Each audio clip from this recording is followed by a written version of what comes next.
Hello and welcome to the Northeast Ohio Candidate Debates. Thanks for joining us. I'm Mary Kilpatrick.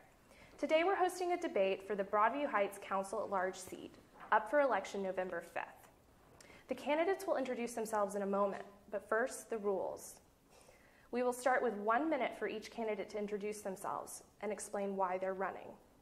Then we'll ask questions, giving each candidate 90 seconds to answer and a minute for any follow-up. At the end, we will allow for 10 minutes for the candidates to ask each other questions, with 60 seconds permitted for the rules. Let's get started. Can you introduce yourself? Certainly. My name is Deborah Boop, and I'm running for City Council at Large in Broadview Heights. I have lived in Broadview Heights for 31 years. The best way to explain why I'm running is because I'm paying attention and I care.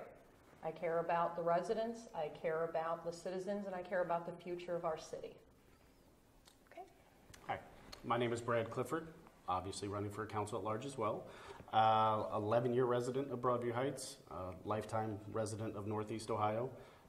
Why am I running? It sounds kind of corny, but I love Broadview Heights.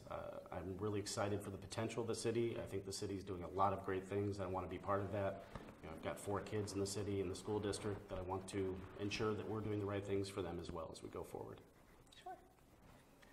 My name is Glenn Goodwin. I'm currently on council at large, running again for the same position.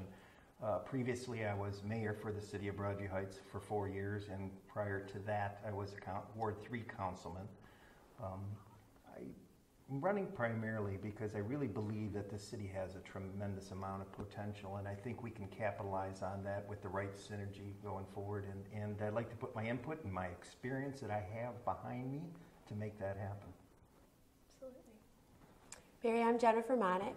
I've lived in Broadview Heights for a little over 10 years, and I've been on council for 8 of those. Just finishing up my 4th term here at Council at Large. I've had the pleasure of serving with Glenn Goodwin and Joe Price to my left. I really enjoy being that person that residents can call when they're having a problem or concern. I really enjoy being a liaison between residents and the city with the city administration. And that's what I find so rewarding with City Council.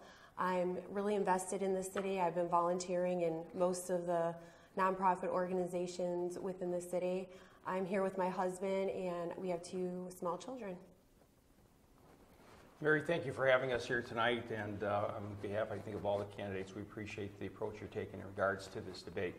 I want to let you know that I'm a candidate for council at large. I have formerly served as a councilman at large individual in the city of Broadview Heights, along with Jennifer Monick.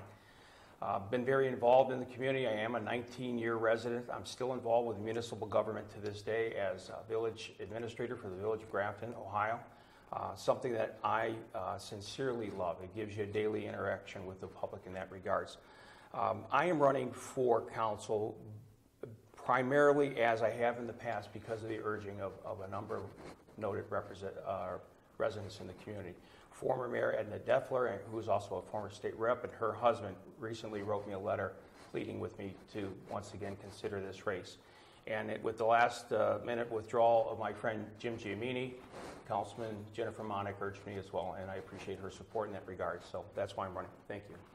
Well, great. Well, let's get started with our questions. First question, Cuyahoga County Court of Common Pleas Judge Michael Estraub this year struck down the city's ban on new oil and gas drilling, and the controversy is swirling over the wells and their environmental impacts. Are you in favor of oil and gas drilling? What can the city do about this issue? Well, with regard to the oil and gas wells, we do have many of them currently in our city today. Many of them are functioning. Others seem to be in a holding pattern. With the drop in gas prices, I'm not hearing a lot of interest in new wells at this point, but that doesn't mean that they couldn't come forward. My family has land in southern Ohio. We've had oil wells for many years, responsibly drilled wells that have not harmed the environment. I would be extremely concerned with any oil wells that are what you call fracked. That's a rather common practice now. But responsible drilling, it's been going on for years.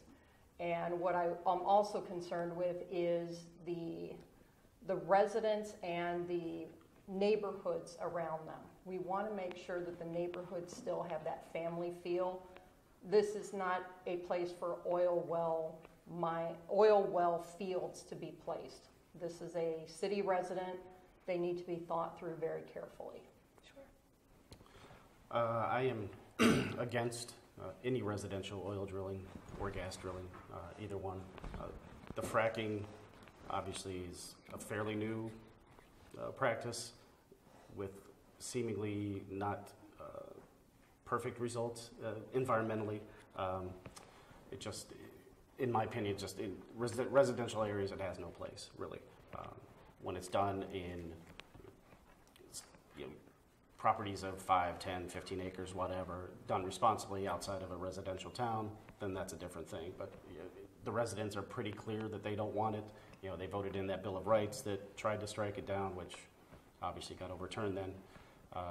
But they've been pretty clear with that they don't really want this in our city, and I tend to agree with them. And I think trying to fight it, unfortunately, would be a very expensive cause that, in talking with a couple of different lawyers, would just net us with the same result, that we're not going to get anywhere.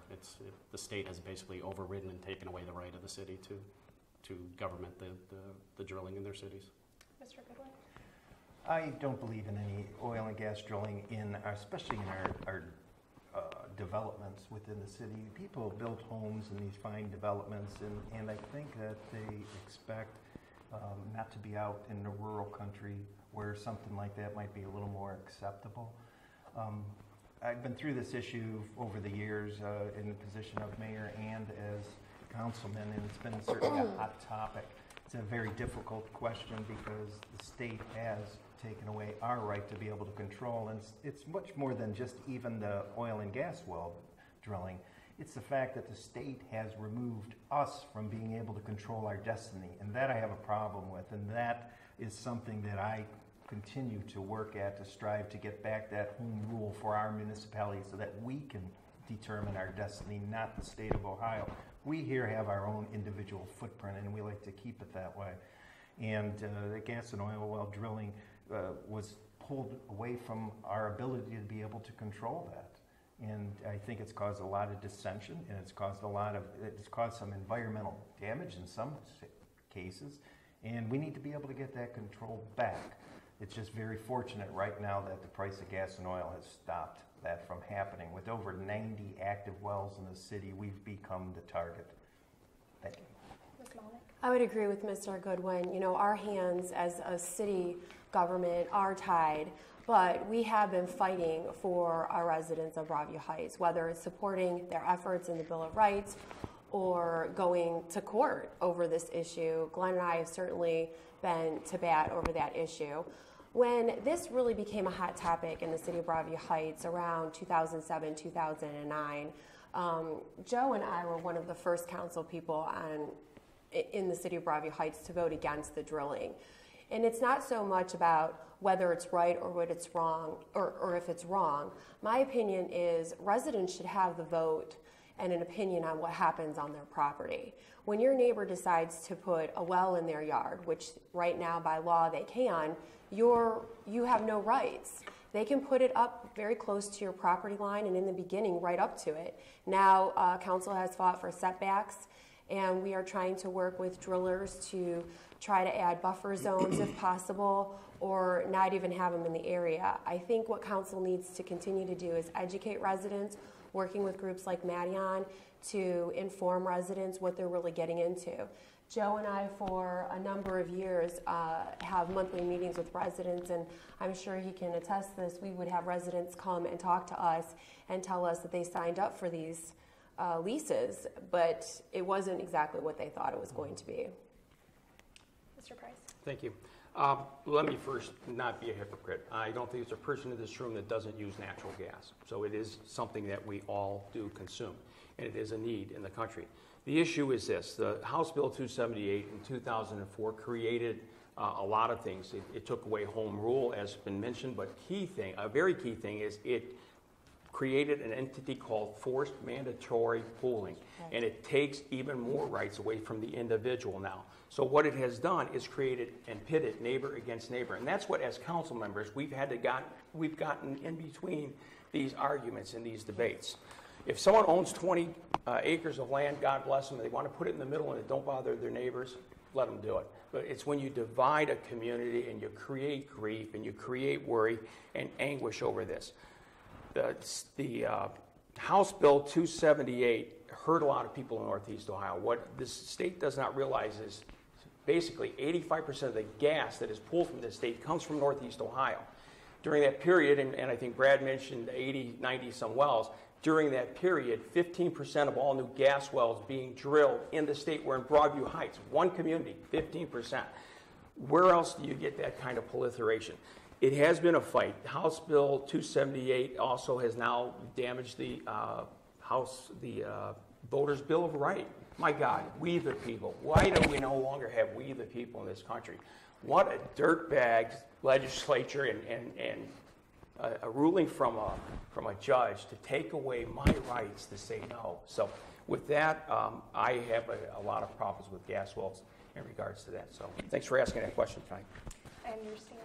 Does anybody have any response to any of the answers? All right, well, we'll move on to the next question.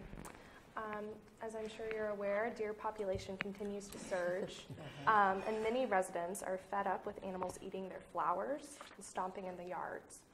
The animals also pose a safety threat to drivers. How can the city deal with the deer population? Well, with regard to the deer population, I can tell you I have the equivalent of Santa's reindeer in my backyard just about every day. They traipse through. I do not have any landscaping, so I can appreciate the frustration. I can also tell you that it breaks my heart in the wintertime to see the starvation and the fact that there really is a problem. The voters said very clearly they do not want bow and arrow hunting in our city. We also have to realize that the deer don't recognize city borders. So this is not just unique to Broadview Heights. This is a Brecksville, Independence, North Royalton, Seven Hills issue as well. I would be very much in favor of working with the ODNR to try to evaluate solutions that may have worked in other areas. Again, had the residents not said, we absolutely do not want them culled in our city, that may be an option, but they've already spoken. So with that said, I know there are other options that are out there, and I would be happy to evaluate any of those that are brought forward. Sure. Any response? Yeah.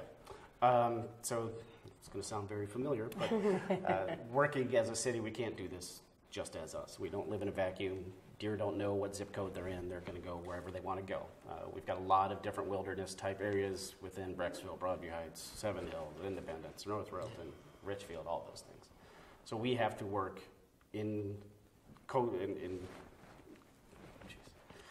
together with those other communities and the Ohio Department of Natural Resources to come up with a workable plan that everybody agrees upon, something that will, unfortunately, it has to be culled. You have to knock down the population of deer.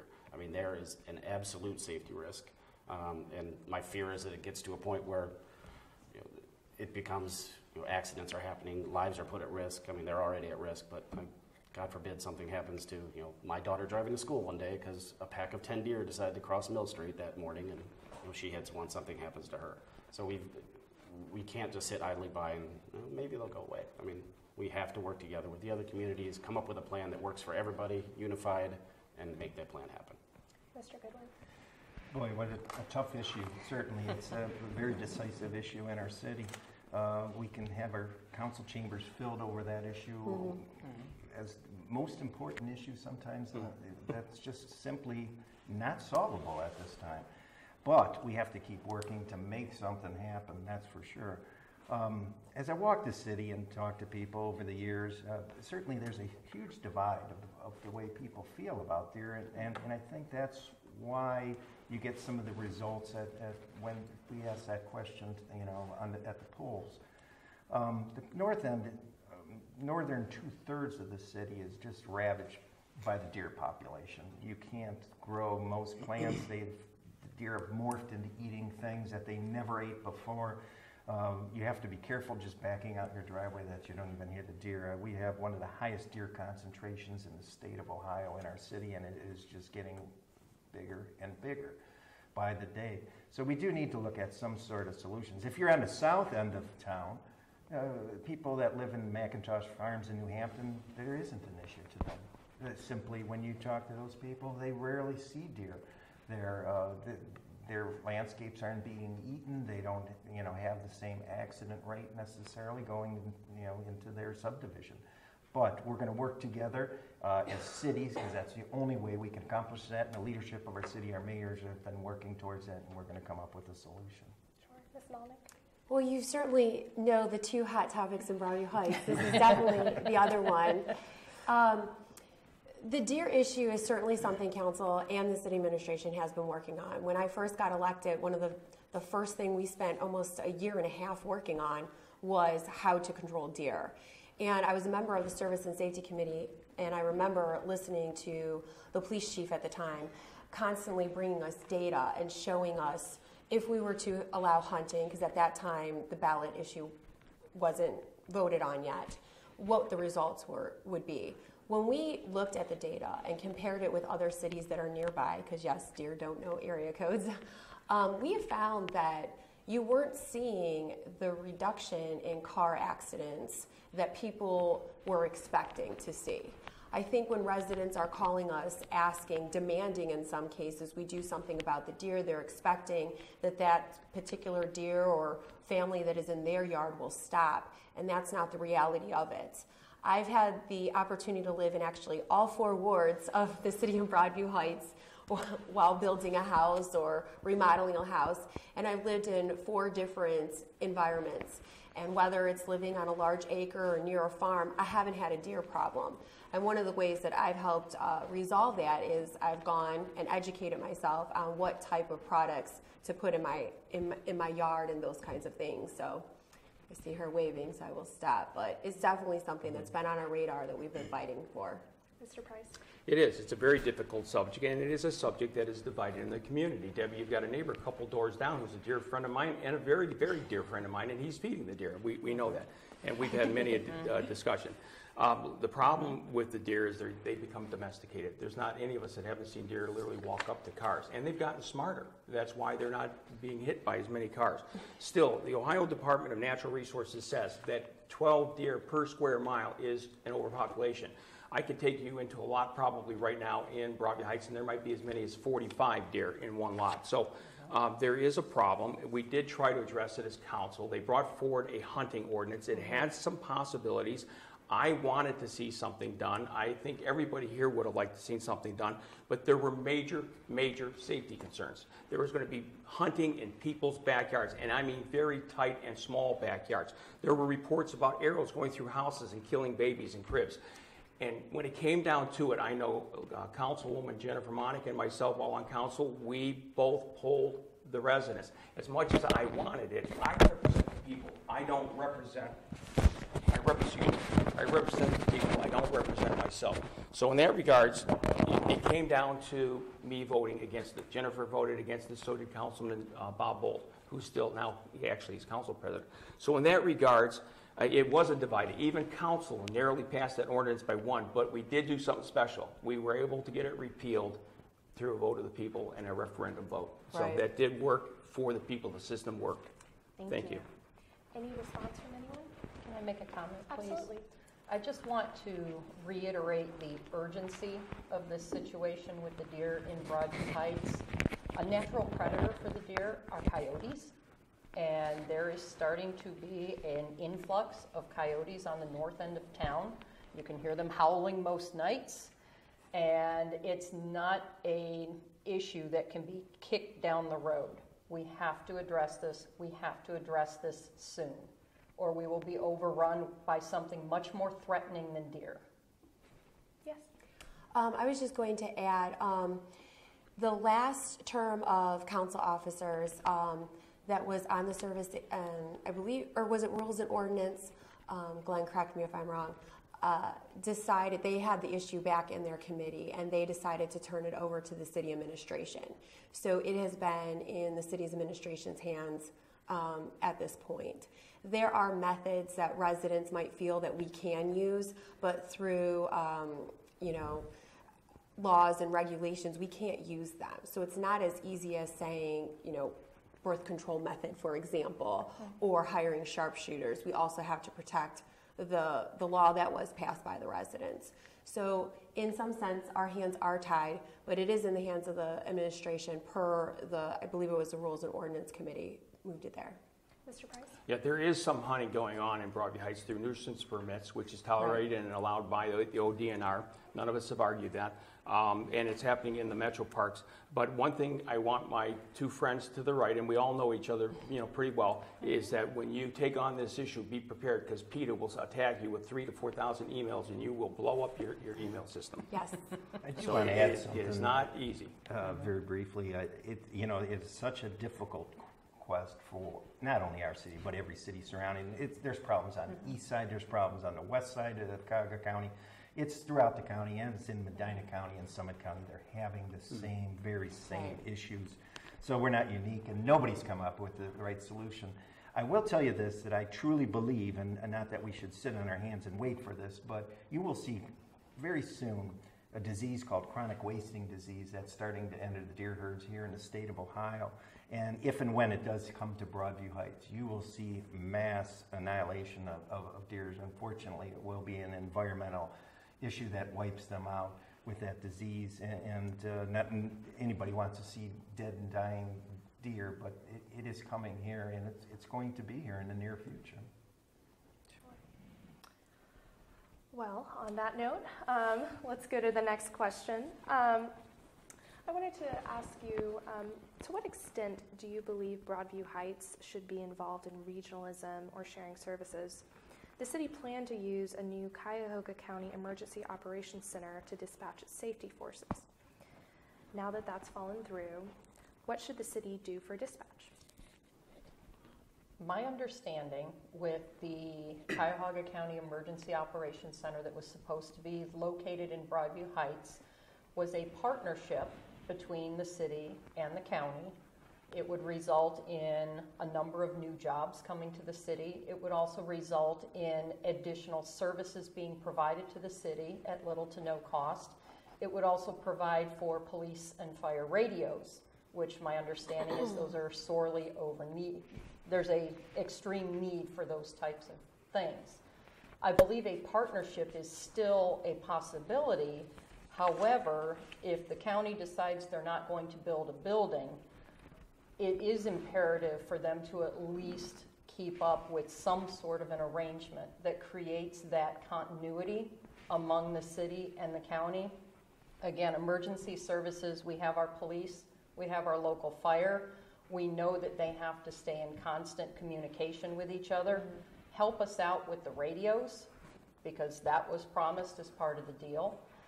My understanding is the city was also working on creating a partnership with either the Beechwood Center or one of the other ones.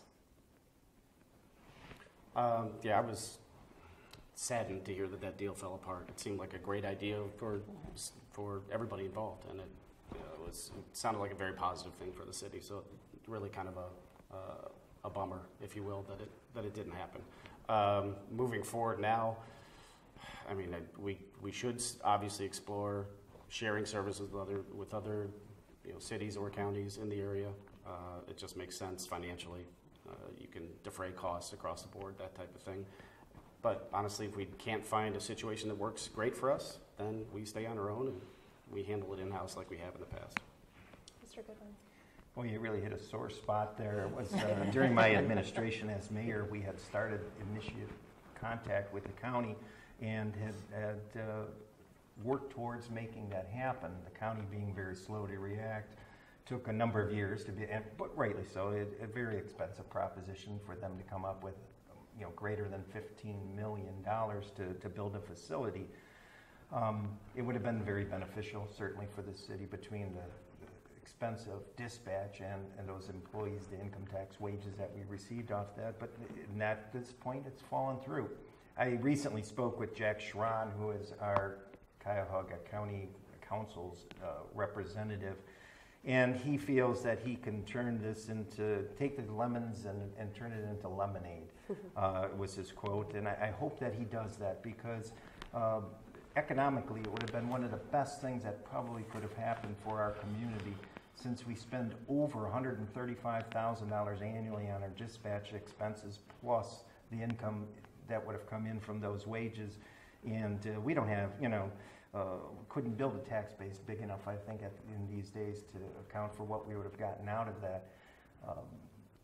That's just one facet, though, but what we really have to work is with not only just the dispatch, and we have to make that happen in the future, but we also need to work with all of our other services to make, share those services, but still keeping our individual footprint. So.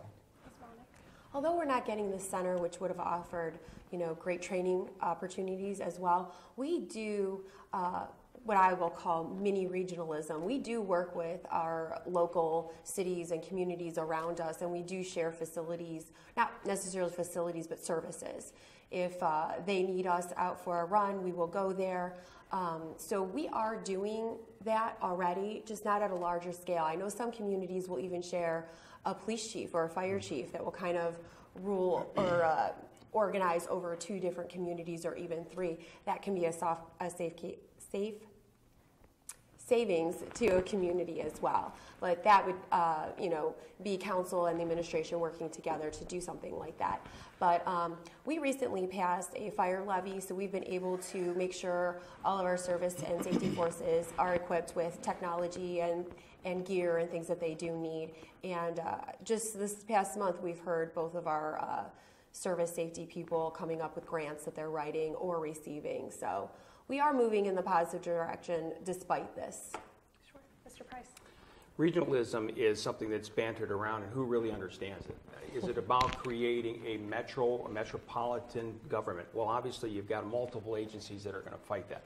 Let me let everyone know that Broadview Heights is a very collaborative community. There was a call not too long ago to the north of town. You had Broadview Heights Fire Department there, Independence, Brecksville, North Royalton, and Seven Hills. You want to talk about collaboration, you couldn't have seen it any better. It's been happening for quite some time. We are a very generous community. We are open to working with other communities. We are not at all a selfish community. Doesn't mean we're a wealthy community. We do a lot with very little. So from that standpoint, I basically commend the administration and the mayor. And with all due respect to Glenn, this emergency response center was nothing compared to what was talked about in 2004, because basically we had a whole new situation in Cuyahoga County. We had a county executive come into office, and we had a council, and this was a whole new idea. Unfortunately, and I just can't help but say my personal feelings, and this is all I'm expressing. I'm not going to create a political fervor here, but this was a political football. And unfortunately, the city of Broadview Heights and its residents and its tax base basically are the result of a poor punt in that regards from the county. I will tell you that Mr. Budish disappointed a lot of people in that regards, as he did as a state rep, in regards to what he did on House Bill by not taking a stand against House Bill 278. Now, he was, part of that. So. Well, thank you very much. Does anyone have any response? Yeah, I do want to follow up with Joe. You're right. That's exactly what happened with that. When we initially started talks with that dispatch center, it was going to be a reasonably priced facility, and it would have been very beneficial for the city. Somehow that got away. I don't, between administration or county council itself, or the county administrator, that got away from it and became a runaway vehicle that just expanded, so it became too pricey to be able to happen. So hopefully they can come back and yes, bring those costs down and still make it happen in our community, because it would be very beneficial for us. But, and also a point about Jennifer that brought up about our city services, and Joe both, that we do use joint dispatch, and where we use our police and fire, our safety force, and we have for a great deal of time. At one time I was on the county Mayors and Managers Association committee where we examined regionalism, and some of those regionalism issues there, we list all of those, and there's many different ways, like we do joint purchasing of salt supplies and many other things, and so, we're going to continue that and add to that. Sure. If I could just make one final comment, I want everybody that's going to see this debate know that the city of Broadview Heights did everything it could to keep that, and there was no fault on any part of the administration or council in that regards. And I'm not currently on council, so I commend them for taking the stand that they have and the fight that they're fighting in that regard. So thank you. Sure. All right, our next question. Flooding continues to be a major issue in Broadview Heights, with residents complaining of flooded basements and homes. Is this a city issue, or is this the residents' responsibility? And what can be done to improve stormwater overflows? Well, I can tell you in many of my conversations talking with residents, as well as those that take the effort to come to city council meetings, yes. And there is a definite stormwater flooding issue, and it spreads across the city. It's not concentrated to one particular area. To my comment again about the deer, the water doesn't recognize zip codes, area codes. And so in order to create some sort of a long-term solution, it has to be a multi-city approach. Water runs downhill, unless you're at Magic Mountain and Sandusky, but it has to be managed appropriately. Now, the Ohio Supreme Court just ruled last week, I believe it was, that the stormwater management plan would be taken over by the Northeast Ohio Sewer District. Therefore, they have been charged with creating a storm management program for the area. In the meantime, the city does have some key initiatives that they can focus on to finish up targeted areas within the city to alleviate some issues and then provide a great level of input for the Northeast Ohio Sewer District when they're developing their plan. Sure. First, you took great restraint waiting till the fifth or sixth question to hit flooding. I was waiting for that one or two. I'm like, wow, we're not talking about flooding. And to answer your question, yes, it's clearly an issue in the city, and it is a citywide, it's a city issue, in addition to a regional issue, but the city definitely needs to take care of it. And then they've done a lot of things recently over the last few years to make improvements in that area. A number of retention ponds have gone in. Those seem to be helping. The city just bought a new piece of machinery that will actually go in and basically it's a giant vacuum that will suck out the storm sewers, because the problem is they get clogged with silt and leaves and sticks and all that kind of stuff, garbage, whatever. So this new machine, which in talking with the service director, has been a huge help for them. They just recently purchased it. So that's going to help a lot. The third thing I want to mention is we've got to be, and we have done a pretty good job of this recently, but we've got to be more proactive on the front end. We can't allow new developments to go in, or even new singular homes to go in spaces where it's going to cause another water issue. So we have to make sure that the city engineers are involved, that we get their buy-in before we start putting new parking lots or anything that's going to affect water runoff. We have to make sure they're involved with it as well. And as Ms.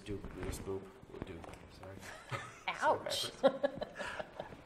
Debbie mentioned the NEO RSD is now going to take this over. We need to make sure as they take that over that we still have our hands in the pie, as it were, as making sure that we are still maintaining control of things that are happening in our city.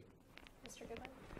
Yes, it's been an issue for the city since before time, and it's something that we've made steady progress in, but we still need to continue that progress for that, even as Northeast Ohio Regional Sewer District takes over that. We need to keep moving forward. That we can't have residents living there in certain conditions, a few of them. It has diminished greatly, I will tell you, as my elected time has gone and we've worked on these issues, it has diminished greatly. And during my time in the past, I know that we spent much time being proactive to make sure that we don't have these future problems. We went storm requirements for new developments. We went from 5-year to 10-year, 10-year to 25-year storm requirements, so that developers that are putting in retention basins now, these retention basins are much bigger, they're better built. We have the newest developments. We don't really have many issues, very few issues in our newest developments. But we got to go back. We got to plug all the holes in the dike, and we got to go back there and fix all of these issues. We're chipping away at that, certainly. Finance is the biggest problem, always. Money always is. And as we work with that, we've had a stormwater fee in place for that, and we've also dedicated some money from the general fund from taxation, and we've made that steady progress towards that, those solutions, and we're going to keep going even after, I believe, after, Northeast Ohio Regional Sewer District takes them. Thank you. Ms. Malnick? Well, your original question, I believe, was, is this a personal issue or is this a city issue? There are situations that they are private, personal owners' problems, unfortunately. What I'm finding, and I'm sure Glenn and Joe can attest to this, is sometimes residents are purchasing property as is, or they're purchasing property without an inspection, and they're finding that errors were made on their property, whether they got a permit and built something, and sometimes those are causing flooding not only on their own property but on their neighbor's property. As those things come up, the city tries to do the best that they can within, the rules of the law. There are some issues that are more city-wide issues. When I first started at council, the previous council had voted to install a $4 fee that residents have been paying. We've been using that money to aggressively attack these larger issues. When I first started on council, we kind of made a list of how much they would be, what are the biggest problems, how many people are being affected, and we're at the very tail end of that. Although the county is going to be taking over, what does that mean? We've been talking as a council, that's not going to take care of individual problems or smaller problems. There's a set of rules and guidelines of things that they will cover. So council, I'm sure, will be discussing shortly, what are we going to do? Are we going to be continuing the fee to handle in-house projects so that we can finish off those tasks? That's a conversation I'm sure we'll be having shortly. Sure. Mr. Price? June 6, 2006, the city of Broadview Heights was hit with a 100-year storm. Yes. It was very bad. There were 376 homes that were reported flooded. A lot of people blame the mayor. It wasn't the mayor's fault. It was just a lot of bad engineering. The city has long made a lot of strides to create new engineering standards greater than. In fact, we had another 100-year storm less than 2 weeks later. So to go to show the standard is no longer really there. Chris Burwald, former councilman at large, did introduce this utility in 2007. It has done a lot of good. There is measures in place and legislation in place to protect the community, that if we find that it is a homeowner's problem and or a contractor's problem, something that was hit, it's their responsibility. However, we did also take a stride and introduce legislation that if it affected 3 or more property owners, we could get involved. I'm trying to do that same legislation right now, by the way, in the village of Grafton, because it will benefit them. A great piece of legislation put into place in 2005. Craig Makovic actually introduced it along with Sam Ally. So outstanding piece of legislation. And basically, when it comes down to stormwater, you're right, Debbie. Water flows downhill. It comes from North Royalton on to us. We add more to it and give it to Brecksville. Yeah. So they have the problem as well. And Brecksville has been blessed with funding that has helped them handling it a little bit faster. And Brad, in your neighborhood, we bought land in 2 places. Well, we bought land in one place, was donated land. I don't know if you know it, your neighbors on West Ridge. Their backyards are in the city of North Royalton. We need to work with them to annex that into the city of Broadview Heights so we can help manage their problem for them in that regards. It's not their fault. It's something that was set up a long time ago. So thanks for asking that question. Thank you. Does anyone have any response? I'd like to make a comment.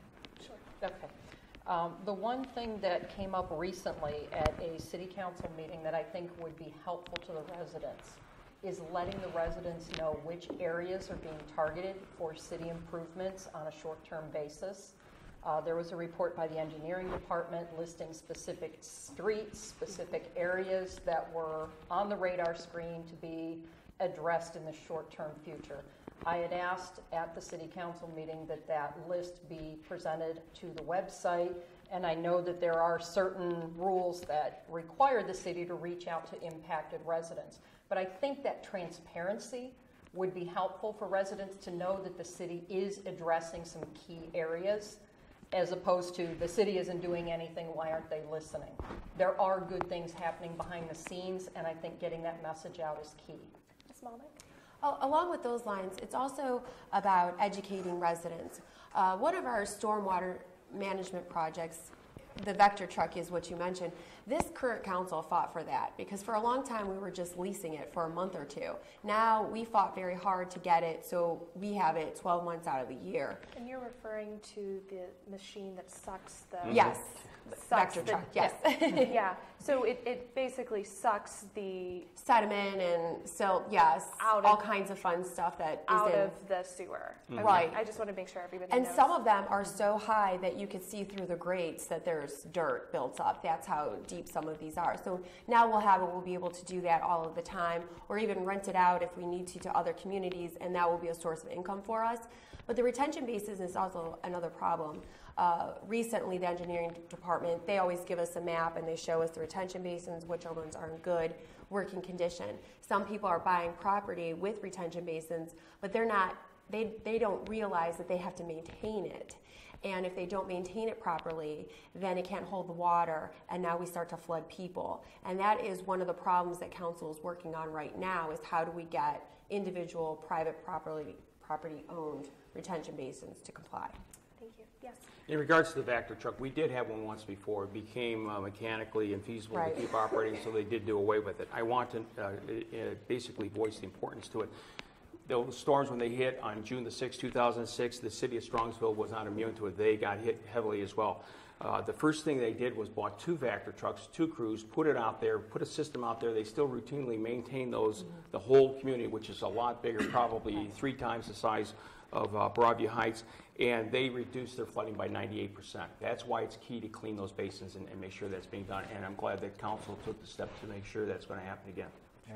I want to emphasize that because during my administration, through my administration as mayor, we had a Vector truck and we used it on a daily basis. We had a storm sewer crew and sanitary sewer crew out on a daily basis that worked on all the sanitary lines and the storm sewer lines. And unfortunately, when things got tighter, in the future there, that emphasis disappeared. And when that truck became old and unworthy, it disappeared also. So it's been very much a bone of my contention on the council to insist that we bring that truck back. In fact, I threatened to vote against the budget one year just because I felt so strongly about it. But it's coming back, and certainly I think it's going to help solve a lot of our other minor problems, as part of that. We have a long way to go still, but we're getting near there, and we're working, and we're going to make it happen. I just want to mention one other thing was that I was proud to be part of a council when I first got on that changed those rules as far as how close in proximity you could build a building to stormwater facilities, and that's made a big difference also in our city for the future. Thank you. Any other comments? I have one. Actually, just to let everybody know what Grafton did. A little Grafton, Ohio, put in an they call it an EQ basin. It's a $5 million gallon basin that when we have an over-inundation of stormwater, it pumps all of that, including the raw sewage that gets dumped into the system, into there and holds it in a large 5 million gallon holding tank and then processes it through its wastewater treatment plant. It has eliminated most of the flooding there as well. And you know that because you work for the city of Grafton? Absolutely. I'm very proud of that, and it's something that's going to help us with economic development and future expansion of the village. Just wanted to let everybody know why you were mentioning Grafton. Yeah. Well, and as a possibility for Broadview Heights if we should decide to do that as well. Absolutely. Brexville put a very large retention basin in Broadview Heights. They bought land in Broadview Heights and dumped their water here. Right. So. Thank you. Yeah. Sorry, just got to get to the next question. Thank you. So my next question, the state has cut local government funds in half in recent years. How has Broadview Heights coped with the loss of money?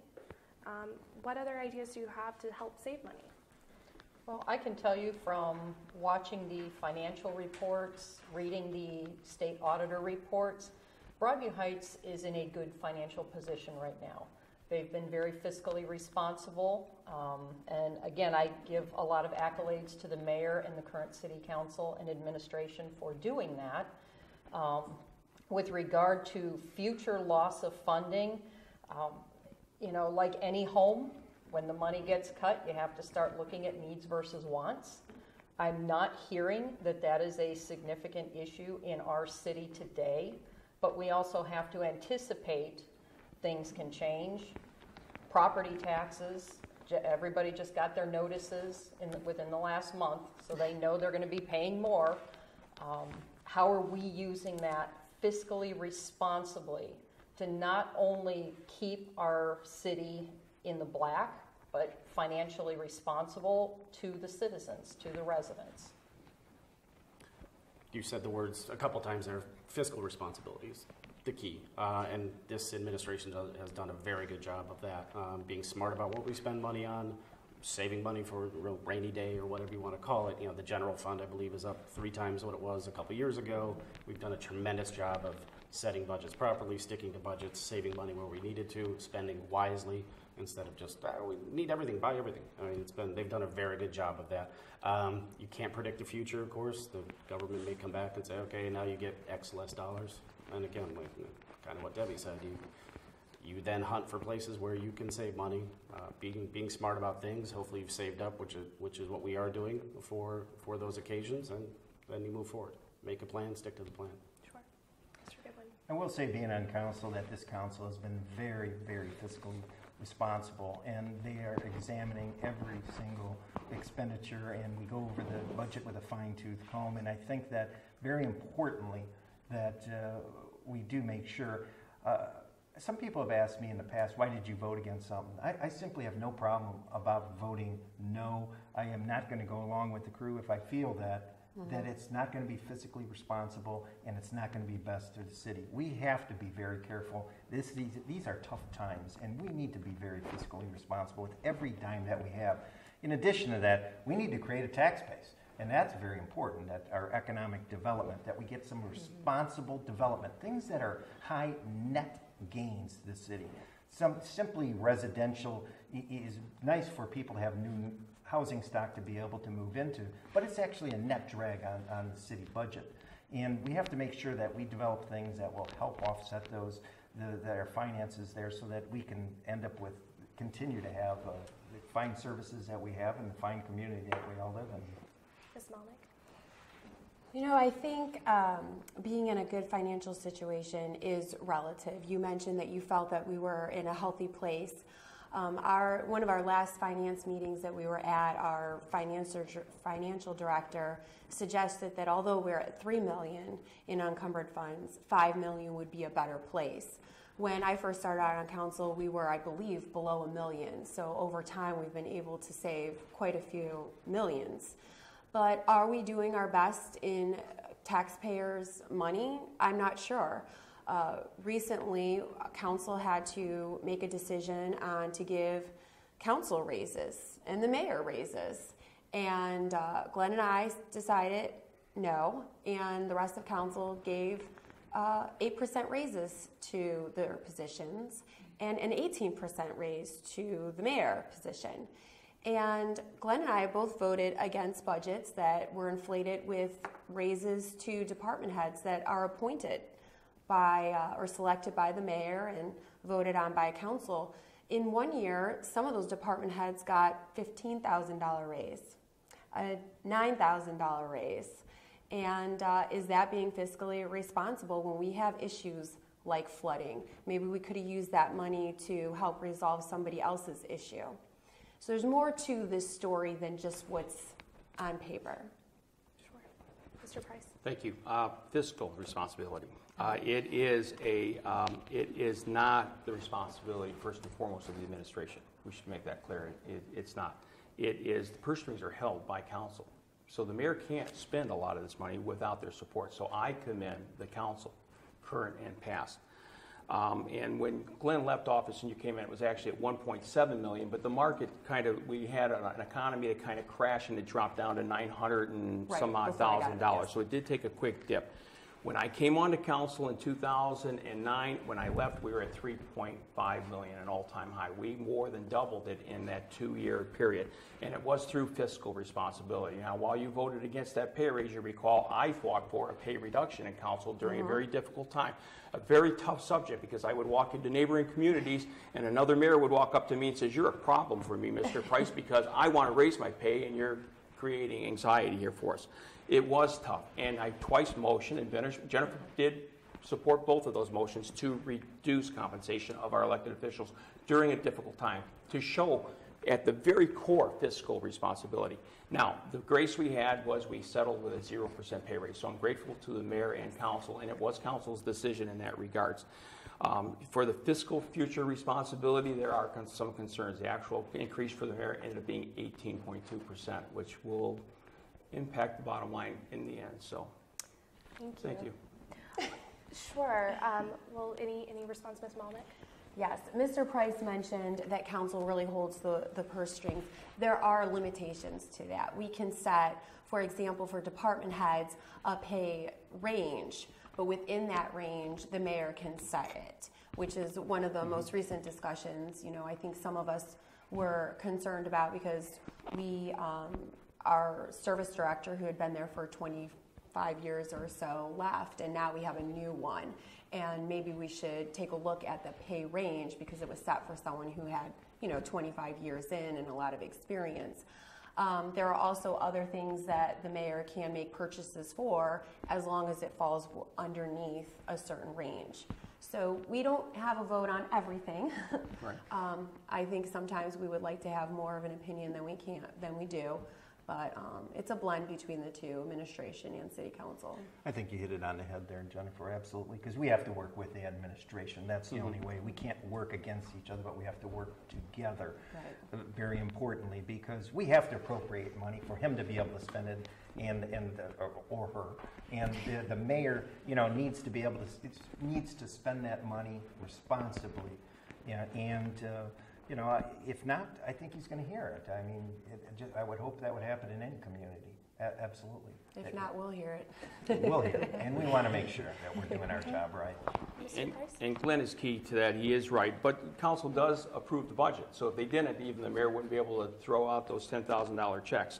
So in that regards, the council is the core supporter of that fiscal responsibility, and I think the next council should. And that starts with, by the way the forefathers of this country created the state of Ohio, the county of Cuyahoga, and the city of Broadview Heights. There should be a separation of power between the legislative side and the administrative side. It's there for a reason, and that's why you gotta watch who is out there endorsing who, because it can prevent that issue and block that issue of separation.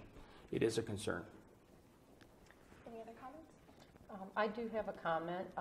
The finance director in Broadview Heights had announced that she was getting the letter from the state auditor showing the review of the financials for the city of Broadview Heights. I would encourage any interested resident to read that document.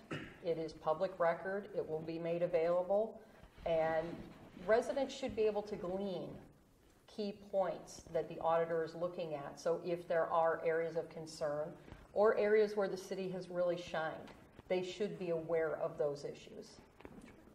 Yeah, I just want to follow up. One thing is our finance director is doing a very good job. Absolutely.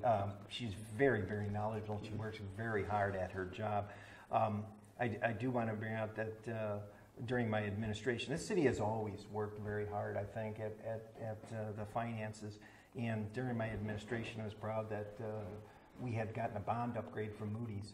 And since then we have not, but we're going to work very hard because that will save us on borrowing costs for assessment projects. And to keep that bond rating, we are now within the top 5% of all municipalities when that upgrade came in 2005, of all municipalities in the nation in our rating. All right. Well, we've come to the portion of our debate where you will be allowed to ask each other questions if you'd like. You could ask the question to the table or to a specific person. You will have 60 seconds to answer the question. I'm just going to go around the table. So, Ms. Hoop. Well, the first question that I would have, and this is for the folks that are currently on city council, because I don't know what happens at all the service meetings. You mentioned this Vector truck that we purchased. We know now that the Northeast Ohio Sewer District is taking over the stormwater management projects. We just invested a lot of money on a piece of equipment. How do you anticipate either using that as a revenue source for us in the future, or how do you see that fitting in, knowing that somebody else is going to be taking over a lot of the operations? Well, one of the things we mentioned earlier is is I know when you're reading it in the paper and stuff, it sounds like they're going to come in and save the day and handle all of our stormwater issues. They're not. We've had a lot of discussions with them and forums with them discussing this. They're not going to handle all of these issues. So they will still become a very important tool to use in our community. Please don't be fooled by they're taking over and they're gonna handle it. There are residents that will not fall under that category, and they will not get relief from the county. So we will need to be there and to do that.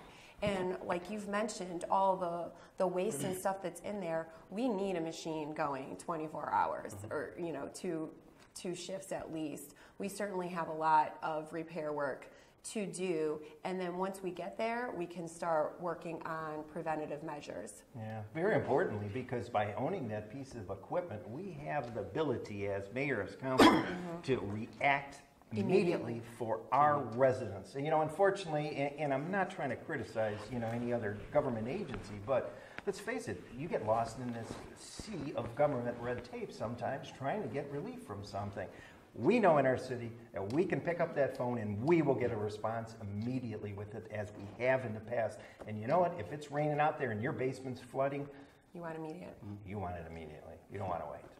The factor will raise no revenues. It will be a cost. Well, but, we could rent it out if we needed to. if we release did it that. out. Yeah. But what it will do is what Glenn touched on, save lives. When we have flooding, the first responder is going to be your next door neighbor, then the police, then the fire, and then maybe your councilman, whoever it's going to be. The county will be inundated, and they'll be the last ones that show up at our Right. doorstep. But if that Vector can go over and unplug a drain that keeps someone from drowning in their basement, then God bless us for doing it. So that's the importance of having that machine on hand. And even though the county's going to be there to help, so we've been told, we hope that Right. we will be able to care for ourselves first and foremost and protect the safety and welfare of the community. And when it was explained to us, I mean, when they first came out and said, if the county takes over, we would have to have the problem, write to them, tell them about the problem, then they're going to have to make a decision. Do we help them? Do they follow under in the meanwhile, Betty has all of her memories flooded 5 feet in her basement. We cannot wait for them to be our first responders. And I think that that's a big misconception people have, is that we still won't need our internal services. Yeah, that regional ability to be able to control will be beneficial for certain projects, because there are some that we can't work within Right. ourselves, within our own borders. However, the county's plan is to work on a regional basis. They're working on the big picture. We need to be able to concentrate on the small picture, on those infinite little small fixes that we need.